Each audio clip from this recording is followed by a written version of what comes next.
היה לי רעיון איך להבריח יונים מהחלון.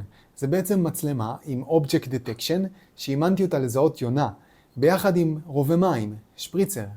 אני ממלא את המכל במים, מרכיב אותו בחזרה, מחבר לחשמל וממקם על החלון. זהו, המצלמה תפעיל את השפריצר אך ורק אם האובייקט שהיא רואה הוא יונה. על מיוטו לדוגמה היא לא תשפריץ. אבל ברגע שנכנסה יונה לפריים, החלון יהפוך למקום לא נעים עבור היונה, ויבהיר לה שהיא לא רצויה. וברגע שהיא עוזבת המכשיר מפסיק להשפריץ. השלב הראשון בפרויקט היה לאמן מודל זיהוי תמונה.